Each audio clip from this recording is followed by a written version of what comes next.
Great to be with you on North Central Footy, and Ricky Allen joins me and he's got the big controversy to defend this week. Hi Ricky, how you going? Yeah, g'day Wayne, going really well, thanks mate. Yeah, it was a big week for North Central football, making 9 news and in a lot of the papers down south, which we don't usually get to. They say any publicity is good publicity, so hopefully that's the case.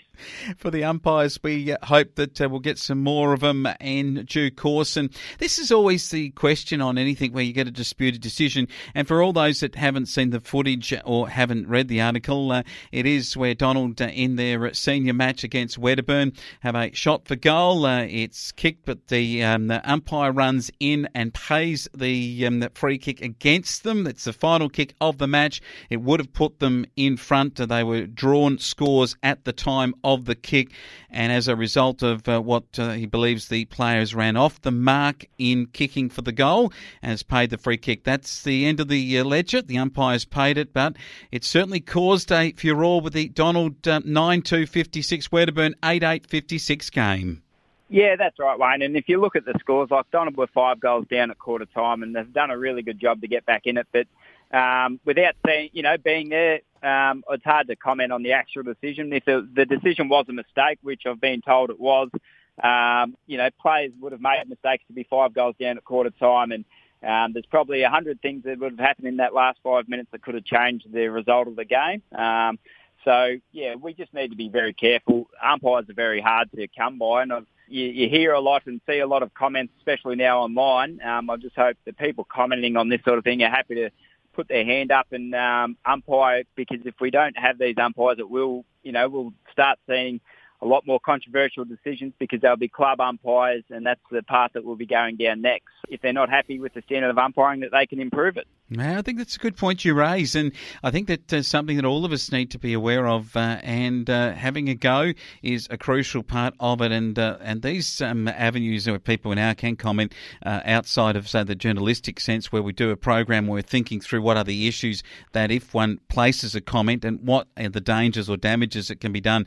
People online forget that is simply a place where a forum, a lot of people will say things that they shouldn't say. And gee, Donald, they got a draw out of it. Goss with 4, and he was their best player, and Young very good too. Rosengren a couple, and I hold a couple, and Rosengren, Winter, Irving were good players in the end for Wedderburn. Other matches, what about this? We'll talk about this. Witchy-proof now report. We're down and out in 2019. They've come out and beat the old Bluebaggers 5-10-40 to 4-7-31. Ricky Allen, what did you do out there on the day? If you looked up the definition of a witch-proof Narraport Charlton game of the last 10 years, this was it. It was a scrap from start to finish, and it could have went either way. And the wind didn't obviously help conditions, but I'll tell you what, it was a real competitive game, Wayne. And for those who are thinking that either side's dropped away, it's the opposite. It was they've both improved in terms of quality of football being played and quality of players on the park. Bo Bish just picked up from where he left the league 2 years ago.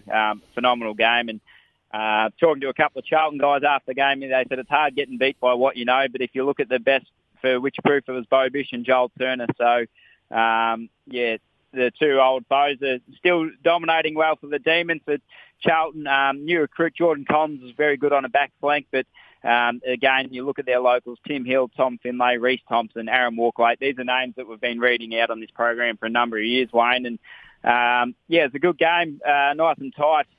Whether the spectacle was that good to watch, I don't know, but there'll be a few wins between these two sides during the year, no doubt. I reckon there will be, and there'll be some wins for the boys from Birchip Watcham, because they beat St Arnaud 15-11, 101 to 4-1-25. That probably shows that St Arnaud's home deck too, that they haven't really improved a lot in the year that we've had off in terms of player personnel. Birchip Watcham will be around the mark again, these Bulls. Yeah, yep, they will be, Wayne. Looking at their recruits and their names on the paper, they've got a quality side together, Birchip Watcham. So Lachlan Ryan was best on. Nathan Gordon was great again. Jacob Christie was one 2 years ago, really improved out of sight. I think he didn't win their best and fairest. He was runner-up, and I'll be looking for him to have a really big year for the Bulls this year. So good to see he started the year off well. St Arnaud, Mitch Egan, so he's getting to that 21, 22 years of age now. Thomas Dyke, same, and Conlon Gunn. These guys are, just starting to come through for St Arnaud. So they would have got to see some quality footballers and gone up against, arguably the best in the league straight up. So they would know where they are at, St Arnaud, and the improvement they've got to do around the ground. But, yeah, the Bulls are far too strong. And look out for Castellano, Wayne. I spoke about him last week. He's only kicked 2. That's quite, I would have thought, for him. So I reckon I'll pencil him in for 4 or 5 this weekend. Sheehan with a couple also, and Ryan and Vescuri, who was very good, and Nathan Gordon, one of the best in the league. The 2 Hinkley boys also played in this game together, which was good to see. In the final match, Sea Lake Nandaly Tigers, it was a tough day to kick goals, windy and blustery conditions. They kicked 13 goals, 21-99 to Bort, 2-9-21. If you don't mind, the Tigers have picked up where they left off from their premiership winning form of 2019. They have, Wayne. This was a game played under lights over at Bort, so maybe they're having a bit of trouble seeing the big sticks. But Billy McGuinness for 3, I reckon he would have a few points to go with that. He never seems to miss against Witchy, but I'd struggle to believe he only had 3 shots on goal. Bryce Delmenico, he would have been in the middle and resting forward, kicking 3 goals. And Kyle Brasser, first year back at the club from a couple of years ago, so he's kicked a couple as well. Wade Donham was best on ground with Delmenico and Elliott. The names of the game that, it's got them to their premiership. Sea Lake have started the year really well with a great win over Bort. For Bort, a couple of new guys in there, so Jared Starr, Jesse Mascatello and Nathan Moore, the local. So a couple of names there that we're not too sure on, Wayne. I'm yet to see, but it's good to see Bort, blooding some new players through the game. So, yeah, Sea Lake too good, and they look like they're going to continue on. All right, Birchip, watch them go over to Bort to play them. The Magpies, two really hard asks to start their season. No doubt about that. They get the Bulls. The Bulls should be too good. I would think so, Wayne. Yeah, I'll be tipping the Bulls here. They'll head across there. For Bort, though, hopefully they've taken out a few positives from last week, and that's right. They're probably starting with the 2 toughest opponents in the league. So from there, they'll know where they're at, where they can improve. For Birchip, as I said, Castellano only kicking the 2. I'm going to put him in for a handful this weekend, Wayne, so we'll see how I go with that prediction next week. But his forward pressure, as I spoke about, is the best I reckon I've seen in country footy. So 2 Hinkley boys off half back will get the ball firing into the forward line, so Bulls comfortably. Oh, yes, they certainly will kick a big score, I think. St Arnaud play at Wedderburn at Donaldson Park. At Wedderburn, with last week, the confidence they'll take out of getting just the 2 points in the drawn situation. But I think that they can beat St Arnaud at home. Yeah, and it probably comes down, there'll be a really good ruck battle heading on there between Geordie Hargrave and St Arnaud's new ruckman. So that'll be interesting to see which way the hit-outs go.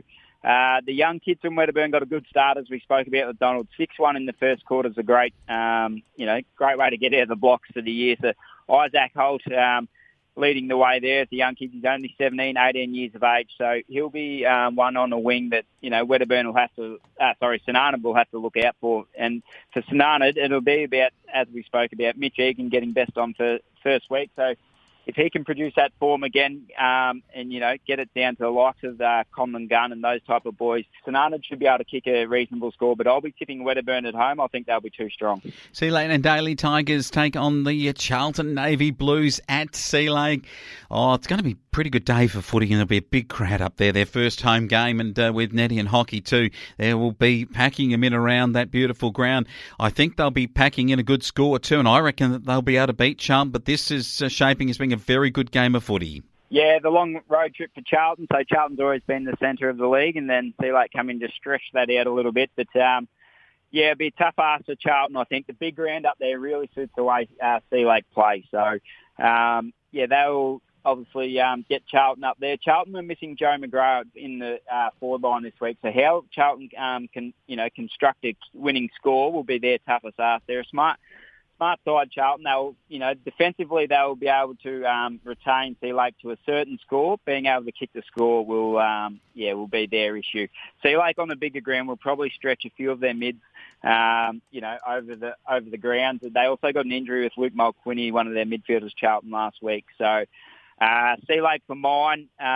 Tim Hill will go to Billy McGuinness, I'll presume. So that'll be a good test out for Billy. But I reckon the likes of Matt Elliott, Summer Hayes, Delmenico, these boys will pop up, kick 2 or 3 each, along with the Donham boys, They're rolling mids. They'll kick them a winning score. So see you later for mine. All right, this is going to be an absolute beauty. It's Donald taking on Wycheproof. The young boys on the Donald side of the ledger. Anderson's back at the club. It's going to be great to see. Beckham's a good player.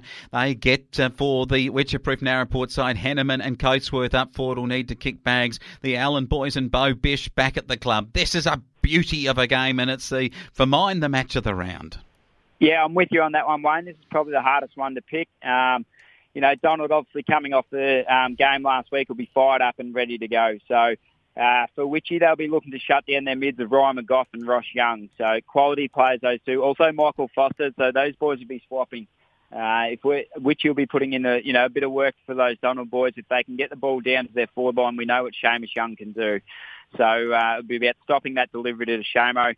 For Donald, they'll need to nullify Bo Bish off the half-back flank. Anyone who was there last weekend just seen, the quality of footballer he is, and Donald has seen Bo play for 10, 15 years. So that if they can stop his influence off half-back will go a long way to, winning the game. Henneman up forward will provide a few headaches. So see how we go there with Donald. I'm going to go with my heart, Wayne, and tip the Demons in another close one for Donald, unfortunately.